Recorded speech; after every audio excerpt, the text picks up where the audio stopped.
नमस्कार। स्वागत है आपका द इन्फिनाइट शो में। आज सुनिए सुभद्रा कुमारी चौहान जी के द्वारा लिखी हुई कहानी वैश्या की लड़की। छाया प्रमोद की सहपाठिनी थी। प्रमोद नगर के एक प्रतिष्ठित और कुलीन ब्राह्मण परिवार का लड़का था और छाया छाया थी नगर की एक प्रसिद्ध नर्तकी की इकलौती कन्या। नगर में एक बहुत बड़ा राधा कृष्ण का मंदिर था, जहां न जाने कितना सद्रावत रोज जाता था। सैकड़ों साधु संत मंदिर में पड़े पड़े भगवद्जन करते, मनमाना भोजन करते और मनमाना करते अनाचार। छाया की माँ इसी मंदिर की प्रधान नर्तकी थी। मंदिर को छोड़कर दूसरी जगह वह गाने बजाने कभी न जाती। मंदिर के प्रधान पुजारी की उस पर विशेष कृपा थी, इसलिए उसे किसी बात की कमी न थी। गंगा के किनारे उसकी विशाल कोठी थी, जहां से सदा संगीत की मधुर ध्वनि आया करती थी। नगर के संगीत प्रेमी जब स्वयं ही उसके यहाँ पहुंच जाते तो राजरानी उन्हें निराश न करती, किंतु वह किसी के यहाँ बुलाने पर गाने के लिए नहीं जाती थी। छाया इसी राजरानी की इकलौती कन्या थी। राजरानी की सारी आशाएं इसी कन्या के ऊपर अवलंबित थी। विद्या अध्ययन की ओर छाया की अधिक रुचि देखकर राजरानी ने उसे स्कूल में भर्ती करवा दिया। छाया नगर की कुछ पुरानी प्रथा के अनुयायियों के विरोध करने पर भी कुलीन घर की लड़कियों के साथ पढ़ते पढ़ते कॉलेज तक पहुंच गई और जिस दिन पहले पहल वह कॉलेज पहुंची, प्रमोद से उसकी पहचान हो गई। यह पहचान पहचान ही बनकर ना रह सकी। धीरे धीरे वह मित्रता में परिवर्तित हुई और अंत में उसने प्रणय का रूप धारण कर लिया, जिसका परिणाम वह हुआ कि परिवार वालों का विरोध, तिरस्कार और प्रताड़ना न तो प्रमोद को ही उसके पद से विचलित कर सका, न छाया को। विवाह के लिए उन्हें कोर्ट का सहारा लेना पड़ा। कोर्ट में रजिस्ट्री होने के बाद आर्य समाज मंदिर में उनका विवाह वैदिक रीति से संपन्न हुआ। अग्नि को साक्षी देकर वह दोनों पति पत्नी के पवित्र बंधन में बंध गए। बचपन से ही कुलीन घर की लड़कियों के साथ मिलते जुलते रहने के कारण उसके रीति रिवाजों को देखते देखते छाया के हृदय में एक कुलवधू का जीवन बिताने की प्रबल उत्कंठा जागृत हो उठी थी। प्रमोद के साथ विवाह सूत्र में बंधकर छाया ने उसी सुख का अनुभव किया। वह एक कुलवधू की ही तरह प्रमोद के इशारों पर नाचती थी। प्रमोद के नहा चुकने पर अपने हाथ से ही वह प्रमोद के कपड़े धोती। अभ्यस्त न होने पर भी दोनों समय प्रमोद के लिए वह अपने ही हाथ से भोजन बनाती और थाली परोसने के बाद जब तक प्रमोद भोजन करते वहां उन्हें पंखा झला करती। प्रमोद के भोजन कर चुकने के बाद उनकी जूठी थाली में भोजन करने में वह एक अकथनीय सुख का अनुभव करती। इसके पहले इस प्रकार काम करने का उसके जीवन में कभी अवसर न आया था, किंतु धीरे धीरे उसने अपने आप को ऐसा अभ्यस्त कर लिया कि उसे कोई काम करने में कठिनाई न पड़ती। राजरानी को पुत्री की परिस्थितियों का पता लगता ही रहता था। वह सोचती थी कि मेरे साथ रहकर छाया यहाँ रानियों की तरह हुकूमत कर सकती थी। बड़े बड़े विद्वान रईस यहाँ आकर उसकी कदमबोशी की जया करते, किंतु उसकी तो मति ही पलट गई है। अपने आप को ही उसने दासियों का सा जीवन स्वीकार कर लिया है। छाया को किसी प्रकार फिर से अपने चंगुल में फांस लेने का प्रयत्न में वह अब भी लगी रहती। वह सोचती, ऐस आराम में पली हुई लड़की कितने दिनों तक कष्ट का जीवन बिता सकेगी, कभी न कभी चितेगी और आवेगी। किंतु छाया छाया तो माता के घर के ऐश आराम को घृणा की दृष्टि से देखती थी।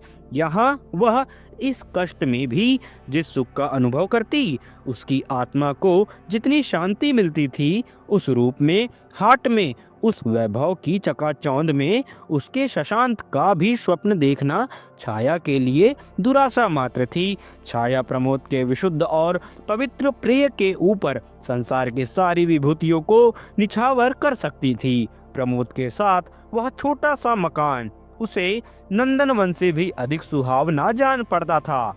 सारांश यह कि छाया को कोई इच्छा न थी। प्रमोद का प्यार और उसके चरणों की सेवा का अधिकार वह सब कुछ पा चुकी थी। प्रमोद के विवाह के बाद प्रमोद के माता पिता ने उन्हें अपने परिवार में सम्मिलित नहीं किया।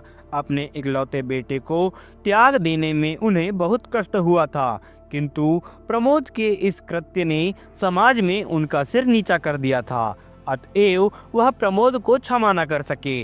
स्वाभिमानी प्रमोद ने भी माता पिता से क्षमा की याचना न की। अपनी समझ में उन्होंने कोई बुरा काम न किया, इसलिए शहर के ही पिता ने कई मकानों के रहने पर भी वे किराए के मकान में रहने लगे। परिवार और समाज ने प्रमोद को त्याग दिया था, किंतु उसके कुछ अपने ऐसे मित्र थे जो इस समय भी अपनाए हुए थे।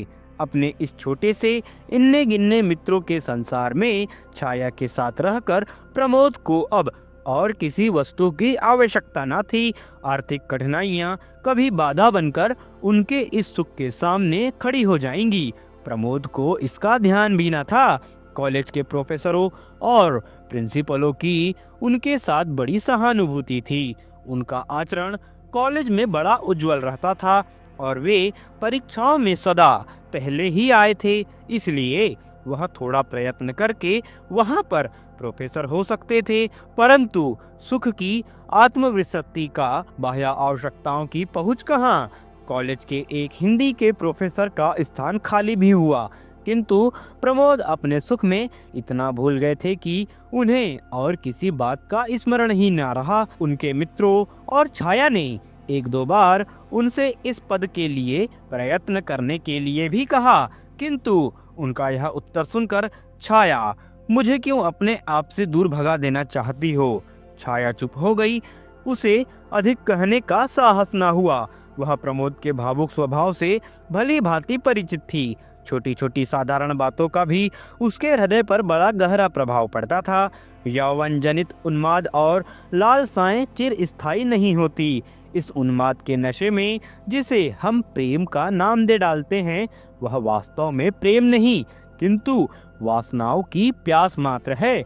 लगातार 6 महीने तक छाया के साथ रहकर अब प्रमोद की आंखों में भी छाया के प्रेम और सौंदर्य का वह महत्व न रह गया था जो पहले था। अब वह नशा कहाँ, उन्हें अपने कर्ता कर्तव्य का ज्ञान हुआ। उन्हें अब ऐसा जान पड़ता जैसे उन्होंने कोई बहुत बड़ी भूल कर डाली है। आर्थिक कठिनाइयां भी उन्हें पद पद पर शूल की तरह कष्ट पहुंचा रही थी। इसके अतिरिक्त माता पिता के स्नेह का अभाव उन्हें अब बहुत खटक रहा था। उनका चित्त व्याकुल सा रहता, बार बार उस स्नेह की शीतल छाया में दौड़कर शांति पाने के लिए उनका चित्त चंचल हो उठता। माता पिता के स्नेह में जो शीतलता, ममता का मधुर दुलार और जो एक प्रकार की अनुपम शांति मिलती है, वह उन्हें छाया के पास न मिलती थी। छाया के प्रेम में उन्हें सुख मिलता था, शांति नहीं। स्नेह मिलता था पर शीतलता नहीं, आनंद मिलता पर तृप्ति नहीं। हाँ, प्यास और तीव्र होती जान पड़ती। आनंद और सुख के जलन की मात्रा अधिक मालूम होती। वे माता पिता के स्नेह के लिए अधिक व्याकुल विकल रहते, किंतु जब माता पिता ने ही उन्हें अपने प्रेम के पलने से उतारकर अलग कर दिया, तब स्वयं उनके पास जाकर उनके प्रेम और दया की भिक्षा मांगना प्रमोद के स्वाभिमानी स्वभाव के विरुद्ध था। प्रमोद का स्वास्थ्य भी अब पहले जैसा ना रहा था। दुश्चिंताओं और आर्थिक कठिनाइयों के कारण वे बहुत क्रश और विक्षित से रहते। समाज में भी अब वह मान प्रतिष्ठा ना रही। हर स्थान पर उनके इसी विवाह की चर्चा सुनाई पड़ती। प्रमोद के इस कार्य से ही नहीं, स्वयं प्रमोद से भी किसी को किसी प्रकार की कोई सहानुभूति न रह गई थी। सब लोग प्रायः यही कहते कि प्रमोद 2 ही 3 साल के बाद अपने इस कृत्य पर पछताएगा। यह विवाह प्रमोद सरीखे विवेकी और विद्वान युवक के अनुकूल नहीं हुआ। ठहरी तो आखिर वैश्या की ही लड़की ना, कितने दिन तक साथ देगी?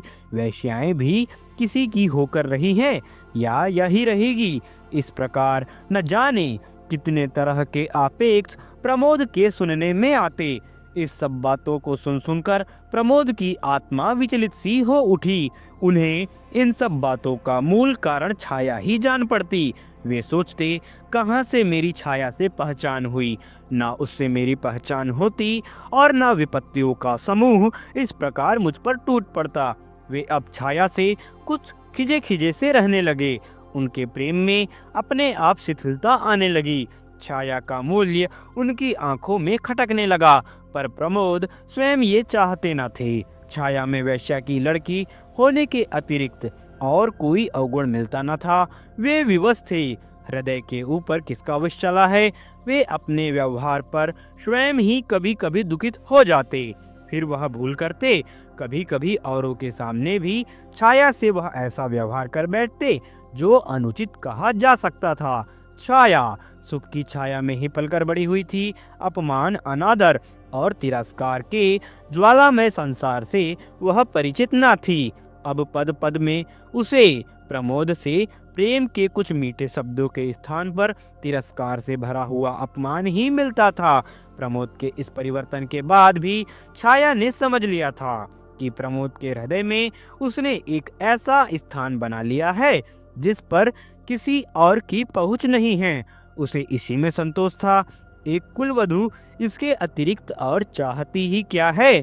पत्नी के रूप में पहुंचकर छाया ने अपना अस्तित्व ही मिटा दिया था। प्रमोद के चरणों में उसके लिए थोड़ा सा स्थान बना रहे, यही उसकी साधना थी। और इस साधना के बल पर ही वह प्रमोद का किया हुआ अपमान और तिरस्कार हंसकर सह सकती थी। उसके ऊपर उस अपमान और तिरस्कार का अधिक प्रभाव न पड़ता। प्रमोद के जरा हंसकर बोलने पर भी वह सब कुछ भूल जाती थी। उसे कुछ याद रहता था तो केवल प्रमोद का मधुर व्यवहार। प्रमोद के माता पिता आखिर पुत्र को कितने दिनों तक छोड़कर रह सकते थे, और अब तो प्रमोद के साथ साथ उन्हें छाया पर भी ममता हो गई थी। उनका क्रोध महीने डेढ़ महीने से अधिक न ठहर सका।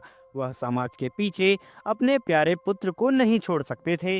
हृदय कहता था, चलो मना लाओ बेटा, आत्माभिमानी है तो पिता को नम्र होना चाहिए। किंतु आत्माभिमान आकर उसी समय गला पकड़ देता। पुत्र के दरवाजे स्वयं उसे मनाने के लिए जाना पड़ा। उन्हें अपनी प्रतिष्ठा के अनुकूल ना जान पड़ता। फिर पुत्र ही तो है, यदि वह पिता के पास तक आ जाए तो क्या उसकी शान में फर्क आ जाएगा। सारांश यह कि चंद्रभूषण और सुमित्रा अब बहू बेटे के लिए व्याकुल होते हुए भी उन्हें बुला न सके। एक दिन एक व्यक्ति ने आकर कहा कि प्रमोद बहुत दुबला हो गया है और कुछ बीमार सा है। माता का हृदय पानी पानी हो गया। उसने उसी समय एक नौकर के हाथ कुछ रुपए भेजकर कहला भेजा कि प्रमोद आकर उनसे मिल जाए। रुपए तो प्रमोद ने ले लिए क्योंकि उसे आवश्यकता थी, परंतु वे घर ना जा सके। उन्होंने समझा माँ ने पिता की चोरी से घर में बुलवाया है, इसलिए जिस घर में वे पैदा हुए, जहाँ के जलवायु में पलकर इतने बड़े हुए, उसी घर में चोर की तरह जाना उन्हें भाया नहीं। वे नहीं गए, जाना अस्वीकार दिया। इससे सुमित्रा को बड़ा दुख हुआ। वे बैठते उठते चंद्रभूषण से इस बात का आग्रह करने लगी कि वे प्रमोद को स्वयं लेने जाएं। उसे मनाने में उनकी प्रतिष्ठा न कम पड़ेगी। दशरथ ने बेटे के लिए प्राण दे दिए थे। जहाँ तो जरा से सम्मान की बात है, पिता का हृदय तो स्वयं पुत्र के लिए विकल हो रहा था। वे तो स्वयं चाहते थे अब सारी जिम्मेदारियां सुमित्रा के सिर पर छोड़कर वे पुत्र को मनाने चलें। कहीं छाया पैर छूने आई तो लाख वेश्या की लड़की है, पर अब तो मेरी पुत्र वधू है। क्या मैं खाली हाथ ही पैर छुआ लूंगा। सराफे की ओर घूम गए और वहां एक जोड़ी गाउन कंगन खरीदे और जेब में रखकर 10 कदम भी न चल पाए थे कि सामने से प्रमोद आते हुए दिखे। चंद्रभूषण के पैर रुक गए। प्रमोद भी ठिठके। झुककर उन्होंने पिता के पैर छू लिए। चंद्रभूषण की आंखों से गंगा जमुना बह निकली। प्रमोद के भी आंसू न रुक सके। दोनों कुछ देर तक इसी प्रकार आंसू बहाते रहे। कोई बातचीत न हुई। अंत में गला साफ करते हुए चंद्रभूषण ने कहा, घर चलो बेटा, तुम्हारी अम्मा रात दिन तुम्हारे लिए रोया करती है। प्रमोद ने कोई आपत्ति न की, चुपचाप पिता के साथ चले गए। उस दिन वह बहुत रात घर लौटे। उनकी बाट जोहते जोहते छाया भूखी प्यासी सो गई थी। जब प्रमोद अपने कमरे में पहुंचे तो 12 बज रहे थे। इस समय छाया को जगाना उन्होंने उचित नहीं समझा। विलंब से लौटने का दुख था, जबकि वे भोजन कर चुके थे और छाया उनकी प्रतीक्षा में भूखी ही सो गई थी। उन्हें छाया के ऊपर दया आई। उनके सिर पर हाथ फेरते फेरते वे नींद की प्रतीक्षा करने लगे। छाया गाढ़ी निद्रा में सोई थी। उसके चेहरे पर कभी हंसी और कभी विषाद की रेखा खिंच जाती थी। प्रमोद यह देख रहे थे। उन्हें अपने कटु व्यवहार तीर की तरह चुभने लगे। इसी सोच विचार में वे सो गए। छाया की जब नींद खुली, घड़ी की ओर देखा, 1:30 बज रहे थे। पास ही प्रमोद सुख की नींद ले रहे थे। वह बड़ी व्याकुल हुई। उसने अपने आप को न जाने कितना धिक्कारा। ऐसी नींद भी भला किस काम की। वे आए और भूखे प्यासे सो रहे हैं और यह निगोड़ी आंखें न खुली। यह सदा के लिए बंद न हुई थी, न कभी खुलने के लिए तो मुंदी थी, फिर खुलने के समय क्यों न खुली। इस प्रकार अनेक विचार उसके मस्तिष्क में आ आकर उसे विकल करने लगे। छाया फिर सो न सकी। बाकी रात उसने करवट बदलते ही बिताई। सवेरे उठकर उसने प्रमोद का कोट टटोला। उसकी जंजीर ज्यों ही त्यों पड़ी थी। दूसरी जेब में 25 रुपए भी थे। जंजीर बेची भी नहीं, गिरवी भी नहीं रखी। फिर ये रुपए कहाँ से आए? प्रयत्न करने पर भी छाया इस उलझन को न सुलझा सकी। सवेरे प्रमोद सोकर उठे, तब उनका चेहरा और दिनों की अपेक्षा अधिक प्रसन्न था।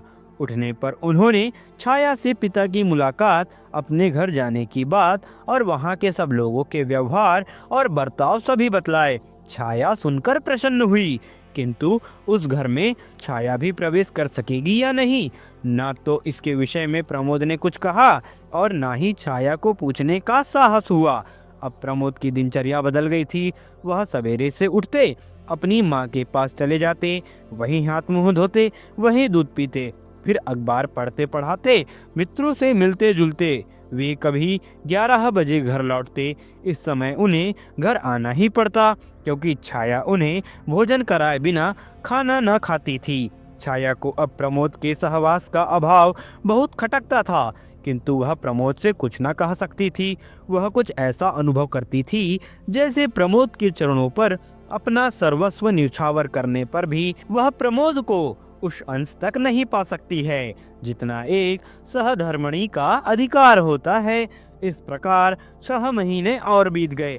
आज वह तिथि थी जिस दिन छाया और प्रमोद के पवित्र बंधन में बंधकर एक हुए थे। वह आज बड़ी प्रसन्न थी।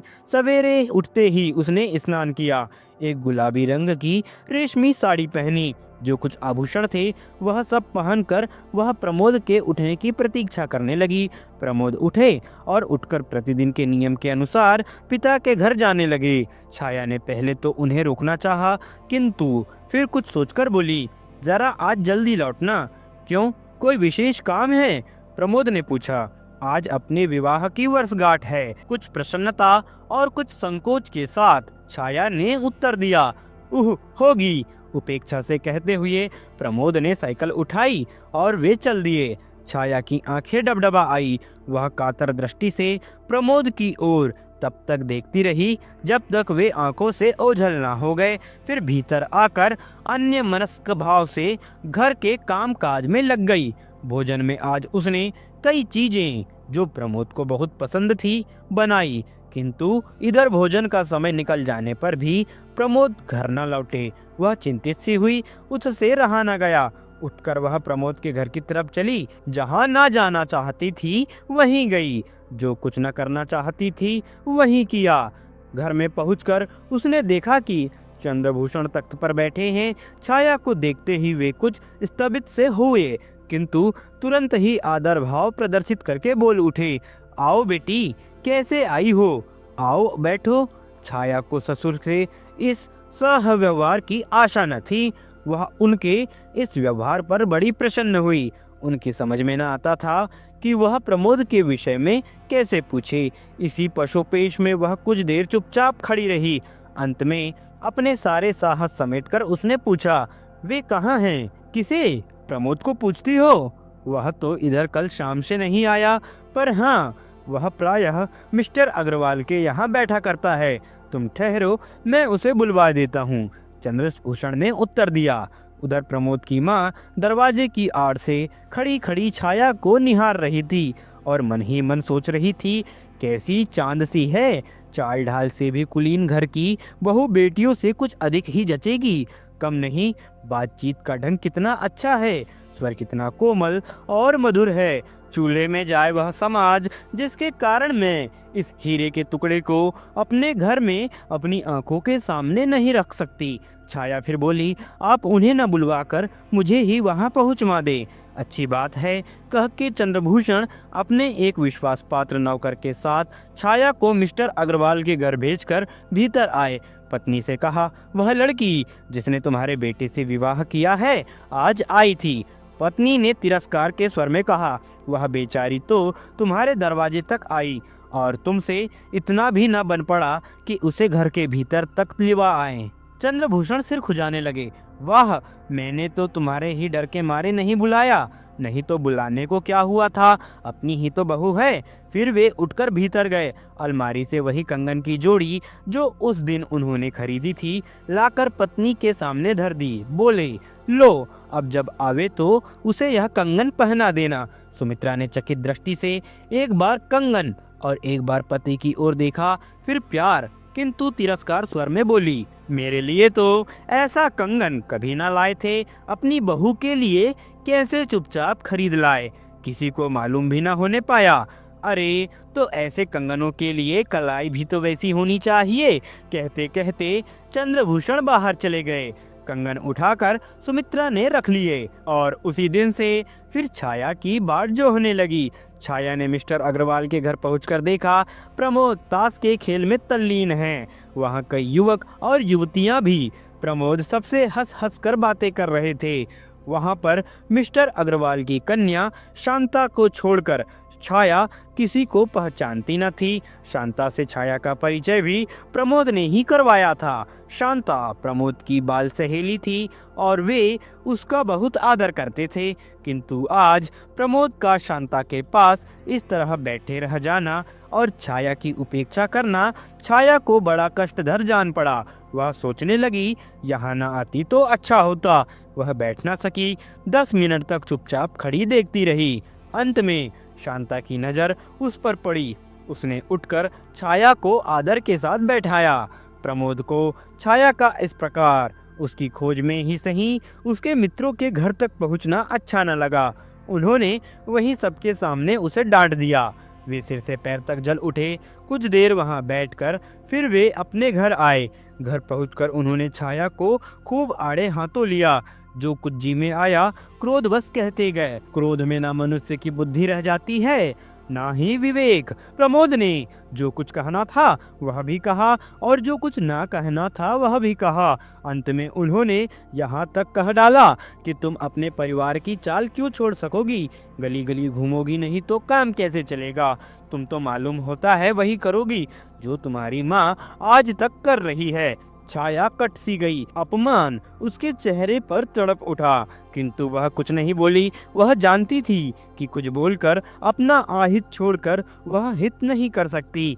अंत में अपने इस कार्य के लिए वह विनम्र भाव से प्रमोद से क्षमा मांगती रही और इस बात का आश्वासन देती रही अब उसे ऐसी भूल कभी न होगी। किंतु प्रमोद अपने को शांत न कर सके। वे उन्मत्त की तरह कभी टहलते और कभी चुपचाप लेट जाते। अंत में कुछ देर तक इधर उधर टहलकर वे छाया से बोले, छाया, मैं तो मिस्टर अग्रवाल के घर जा रहा हूँ, वहाँ मुझे कुछ शांति मिलती है। शांता के पास पहुंचकर मैं एक प्रकार के सुख और शीतलता का अनुभव करता हूँ। वहाँ मैं सारी दुश्चिंताओं से क्षण भर के लिए अपने आप को मुक्त पाता हूँ। वहाँ मैं जितना अधिक रहूँ रहने दिया करो। तुम्हारे पास मुझे शिवा ग्लानि और क्षोभ के कुछ नहीं मिलता। तुम्हारे पास मैं शांति नहीं किंतु अशांति ही अधिक पाता हूँ। शीतलता नहीं, मुझे जलन होती है। और सच तो यह है छाया कि अब मैं तुमसे घृणा करने लगा हूँ। तुम्हारी माँ के घर की दासी का आना जाना मैं संदेह की दृष्टि से देखता हूँ। मुझे तुम्हारे ऊपर विश्वास नहीं रह गया है। अब तुम मेरे पीछे मत पड़ो, तुम्हें स्वतंत्र किए देता हूँ। तुम चाहो तो अपनी माँ के पास जाकर सुख से रह सकती हो। मैंने तो तुम्हारे साथ इतने दिनों तक रहकर भर पाया, अब बस और अधिक मुझे अपने साथ रहने के लिए विवश मत करो। रोने धोने का मुझ पर कोई असर नहीं होगा, जहाँ मैं थोड़ी शांति पाता हूँ वहाँ जाने दो।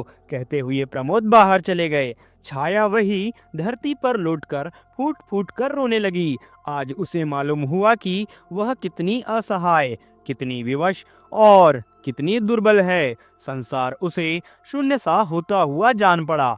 उसे ऐसा लगता था जैसे उसका सर्वस्व कोई बरबस उससे छीने लिए जाता है। वह चीख पड़ी और रोते रोते बेहोश हो गई। पड़ोस की कुछ स्त्रियों ने आकर उसके मुंह पर पानी की छींटे दिए। छाया उठ बैठी।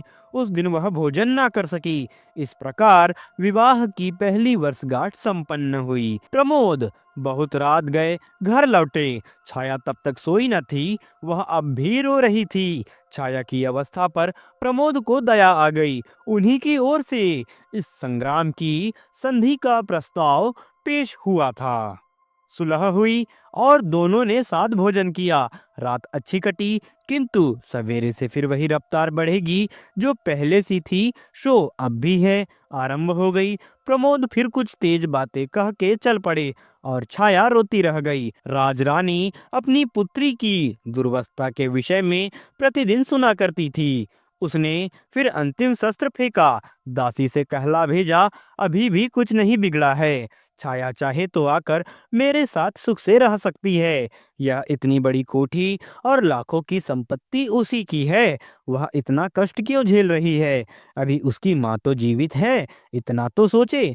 छाया ने उसके उत्तर में माँ को कहला भेजा, मेरी नसों में सीता और सावित्री का खून दौड़ रहा है।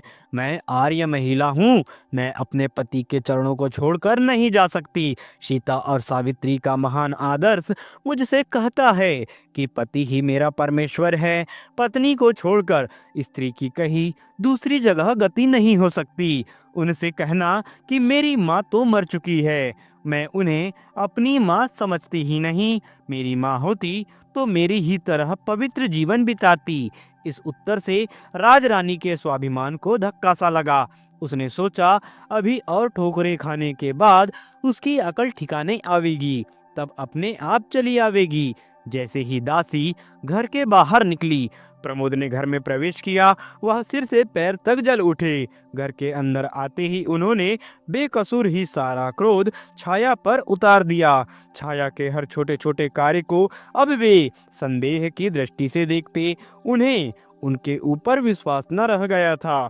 उसकी हर एक भावभंगी में उन्हें कुछ छल, कुछ धोखा दृष्टिगोचर होता था। उन्होंने दासी के आने का कारण पूछा और छाया के सच सच कह देने पर भी वे विश्वास न कर सके।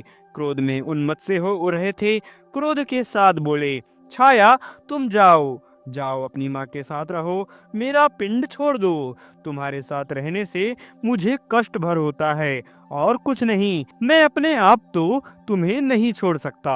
तुम अपने आप ही अपनी माँ के पास चले जाओ, तो मेरे ऊपर किसी प्रकार की जिम्मेदारी ना रह जाएगी। मेरा कहना मानो, मुझे इस बंधन से मुक्त कर दो छाया। तुम भी सुख से रह सकोगी, मैं भी सुख से रहूंगा। छाया ये बातें चुपचाप सुन रही थी। उसकी आंखों से आंसू बहते जाते थे। उसने हिचकियों के साथ कहा, प्रमोद तुम बंधन में मुक्त होना चाहते हो तो मैं कर दूंगी। व्यंग्य और उपेक्षा की हंसी के साथ प्रमोद ने कहा, हाँ यही चाहता हूँ। छाया मुझे बंधन से मुक्त कर दो। जिस दिन तुम मेरी इतनी बात मान लोगी, मुझे बड़ी शांति मिलेगी। शाम को घर लौटकर प्रमोद ने देखा, छाया अपने जीवन की अंतिम सांसें ले रही थी। उसकी आंखें कदाचित एक बार प्रमोद को देख लेने की प्रतीक्षा में खुली थी। प्रमोद के आते ही एक हिचकी के साथ उसकी आंखें सदा के लिए बंद हो गई। प्रमोद पागलों की तरह छाया की लाश पर गिर पड़े। आज भी प्रमोद नन्ही सी पोटली जिसमें छाया का चित्र और उसका अंतिम पत्र है, बड़ी सावधानी से हृदय से लगाए हुए नगर के सुनसान स्थानों में या खंडरों में देखे जाते हैं। वे न कभी किसी से बोलते हैं और न ही किसी की बात का उत्तर देते हैं। हाँ, अपने आप ही वे कभी कभी एक विचित्र प्रकार की आवाज से कुछ कहते हैं जिसको बस वे ही समझते हैं और कोई नहीं। जी हाँ दोस्तों, यह थी बहुत ही संवेदनशील और प्रेरणादायक कहानी। अगर आपको यह कहानी पसंद आती है तो हमारे YouTube चैनल को सब्सक्राइब जरूर करें, हमारे वीडियोस को लाइक करें और अपने दोस्तों के साथ इन कहानियों को साझा करना ना भूलें। हम जल्द ही मिलेंगे एक नए दिन नई कहानी के साथ। जब तक के लिए आप हमें दीजिए इजाज़त। नमस्कार।